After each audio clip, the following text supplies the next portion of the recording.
Pô, E vou lá. me diz uma coisa, tu tá casada Desculpa, hoje há amor. 32 anos e o seu marido faz o quê? Ele é Não é do nosso meio, não. meio artístico, meio Empresarial. empresário, ele é Amém. empresário? É, e tu conheceu ele onde? Aqui no Brasil? Ele mora em algum Não, fora? morava em São Paulo e eu no Rio. É. Aí tu conheceu ele, bateu o amor, e aí teve 2 filhos. 2 filhas. E me diz uma coisa, que complicação foi essa que você teve a sua filha, que eu tava lendo Na aqui? segunda, né? No segundo, 12 dias depois do parto, eu Pois tive é. 2 AVCs e uma trombose cerebral hemorrágica. Tá brincando? Eu tive 87% de chance de óbito. Eu fiquei 18 dias internada, fiquei em coma. E ele teve que assinar para... Né, com o risco, né? Poderia não voltar da cirurgia. Meu Deus. 87% de óbito. Que isso, Você viveu cara? isso, cara? Eu vivi, tive o EQM, né? Que é a experiência quase morte. E falo para vocês, viu? Que a gente vê as coisas mesmo, a gente sente.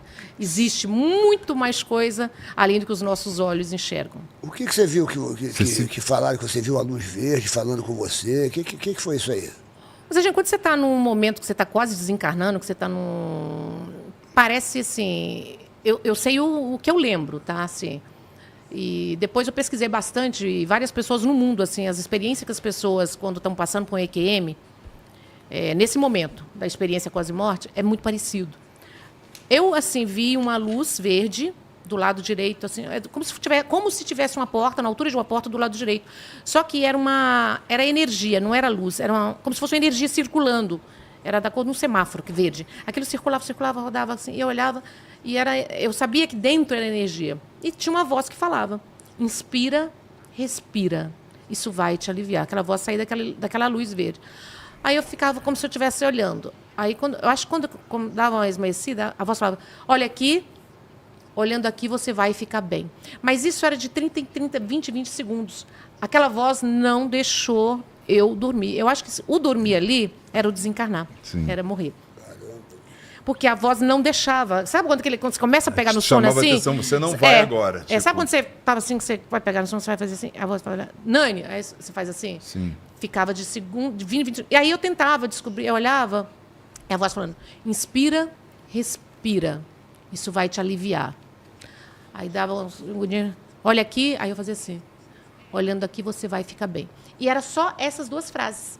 Mas assim, sei lá, se era de 20 em 20 segundos, de 30 em 30 segundos, direto, constante. E eu fiquei olhando. Aí eu fiquei pensando assim, eu tentava assim, não era voz de homem e não era voz de mulher. Eu tentava assim, parece que você entra num outro plano. Você sai desse plano nosso, que você viaja, está num outro espaço. E eu tentava, e não tinha voz, não identificava, não era homem nem mulher. E depois eu vi um grupo. Assim, eram umas 8 pessoas, umas 8, 9, tinha um adolescente no meio, um homem de um jaleco branco, com cabelo para trás da orelha, aqui assim, bem mouro, a pele bem, parecia um indiano. E esse grupo veio andando na minha direção. E eu, como se eu estivesse encostada na parede, eu fiquei olhando, e eles vieram, eu nunca me esqueci, porque o olhar deles era igual daquele filme Os Outros, da Nicole Kidman, que era dos olhos das pessoas que estavam mortas, aquele olho parado, de Mona Lisa. Todos eles me olhando, pararam, ficaram me olhando e eu fiquei olhando. Eles olharam, falaram entre eles, falaram com esse de branco. Aí eles ficaram alguns segundos me olhando, viraram, voltaram e atravessaram a parede e foram. E tudo era normal. E eu olhando aquilo, mas assim, eu quietinho da minha cama, como se eu tivesse uma cama encostada, olhando. E eles foram embora. Depois deu-se um tempo, aí eu escutava ela muito, eu escutava como se fosse passos. Eles voltaram, só olharam e seguiram. Então, eu acho que aquele momento ali seria o meu desencarne. Eu acho que eles deram uma chance, os socorristas que falam, né, pessoas que vêm buscar. Mas, assim, esse papo de falar assim, olha, se morrer, vai vir sua mãe, vai vir seu pai, vai vir gente que você conhece. Eu não conhecia ninguém. Às vezes não. Eram pessoas completamente estranhas. Estranhas, mas, assim, de paz, me olharam de longe, conversavam entre eles. E você lembra do rosto dessas pessoas? Assim? Eu lembro muito da menina que era mais nova e desse homem que ele tinha a pele bem morena, bem moura, parecia um indiano. O cabelo dele era atrás da orelha, aqui assim. Que aqui coisa, assim. né, bicho? Esse eu lembro, e o olhar deles para mim. E você sentia medo Que ou você loucura. sentia assim um amor, assim, você sentia? O que você sentia? A verdade é que você não sabe o que você é. A gente esquece, você não sabe que você é gente. Você não sabe que você é gente. Você entra num... A gente não é nada, assim, porque você não lembra. Eu não lembrava de filho, e a minha neném estava, quando eu tive o AVC, Você eu tinha tive acabado 3, de ter. 12 dias, né? Ela estava amamentando quando eu tive essa forte, que é a trombose, que eu tive a trombose cerebral hemorrágica, né?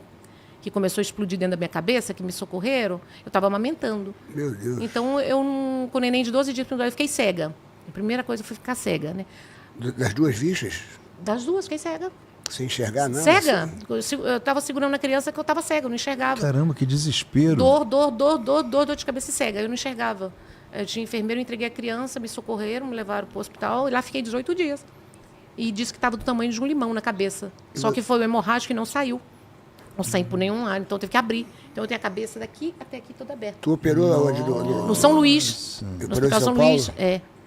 O dono do hospital, na época, era muito amigo da gente, né? Então, deu todo o apoio, toda a assistência na hora, assim, para Você era jovem, né, cara? Você 40 anos. Aí, jovem. Caramba. Vê isso tudo aí. E por que causou isso? Não sei se tem alguma explicação. Olha, eu Então, tenho muitas, assim, hoje, eu alerto muitas mulheres, sabe, no programa. Eu falo mesmo. Não adianta depois vir questionando, não. Eu acho que quando a gente vai fazer tratamento de fertilização in vitro, eu acho que deveriam informar mais a gente dos riscos dos hormônios. Ou do tempo que a gente tem que ter. Assim, sabe? Olha, Nani, fez agora, dá 6 meses. Daqui 7 meses você tenta de novo. Como são tratamentos muito caros, que você gasta muito dinheiro para cada tratamento, ninguém fala. Ninguém fala. E eu fiz 14 fertilizações in vitro para engravidar. Meu Uma Deus. seguida da outra, assim? Seguida. E eu não sabia. Você acha eu então juro que pra isso- você. você acha que Claro, isso é uma foi- bomba. Se um anticoncepcional hoje, depois eu estudei muito isso, um anticoncepcional já é uma bomba dentro do nosso É. corpo, fertilização é muito remédio. Tinha vez que tomava, Muito não sei, hormônio, muito né? hormônio, era bomba de hormônio. Você queria ter filho de qualquer jeito. Eu queria mais uma, porque eu já tenho Ah, uma já filha. tinha uma? Eu já tinha uma. Caramba. Aí eu falei, eu quero muito. Como eu tenho 5 irmãos, eu sou de família grande, mineira. Eu falei, não vou deixar ela ficar sozinha. Tem irmão? É bacana dar um irmão. E tem irmãos do primeiro casamento, do pai. Mas nunca é a mesma coisa, né? Quando você tem filhos, assim, mesmo pai, mesma mãe, juntos ali, para eles criarem juntos. Eu quis até o fim e quase perdi a vida para ser mãe novamente, para ter essa filha. E foi difícil, mas eu consegui. Então você acha que isso, porque você fez uma seguida da outra, você Acho. acha que isso pode ter sido... Eu acho que foi uma das coisas, sim. Então isso foi serve- parto normal, as duas foram parto normal. Eu acho que foi um jogo de coisas que para mim, hoje eu não faria. Eu não pode ter faria muita sequência. ocasionado E parto esse- normal também com 40 anos. Entendeu? Você- Pode ser a força, também fazer a força do parto, trabalho de parto desde de Pode manhã, de 7 ser, da manhã, e nasceu 18h33, o dia inteiro de trabalho de parto. Você teve medo de morrer? Você tinha consciência, assim? Você teve medo de morrer? Você... Não, porque quando eu já entrei em coma, fiquei em coma induzido, depois eu fiquei na UTI, aí você não sabe. E Você quando não você- lembra. Você não lembra o que está acontecendo. Mas a sensação também eu trouxe, viu, Rê? A sensação eu trouxe. A sensação de... Por isso que eu acho que mais pessoas vão do que ficam. Porque na hora que eu estava tendo isso, é como a sensação, tá? A sensação como se tivesse 100 pessoas do lado de lá falando, vem, vem, vem. Muito amor. E assim, e do outro lado tivesse umas 5, 6 falando, Fica. não vai não, fica. Então assim, para ir é mais fácil. É mais fácil você desistir, entregar e partir. Parece que é melhor do que você ficar. Que testemunho? Você nunca deu esse teu testemunho, assim? O que você aprendeu É com tudo isso aí? O que incrível você isso. aprendeu com Eu tudo isso aprendi aí? que nós não somos nada, que a gente tem que viver o hoje, tem que viver o momento, ser feliz, resgatar velhas amizades, amigos verdadeiros, ser feliz, ser e não ter, priorizar mais valores de família, de amor, de lealdade, de pessoas que você gosta. Não adianta a gente ficar acumulando dinheiro, Serginho. Não adianta a gente ficar juntando. A gente está nesse período, né? A gente fala, mas a gente trabalha, fica tendo. Eu quero comprar um sítio, tenho casa, aí eu tenho casa não sei aonde. Não, que eu vou comprar aquele quadro. Não, aquele quadro antiquário. Fica tudo aí, né? Hoje, com 56 anos, eu estou revendo. Engraçado. Eu entrei muito no processo esse ano. Porque eu falei, gente, tá. E é como se eu sentisse hoje uma vontade, tá? Eu fui no Rio semana passada. Me deu uma saudade de voltar para lá, porque eu falei, gente, eu fui mais feliz no Rio do que em São Paulo. Meus amigos eram no Rio, minha vida era no Rio.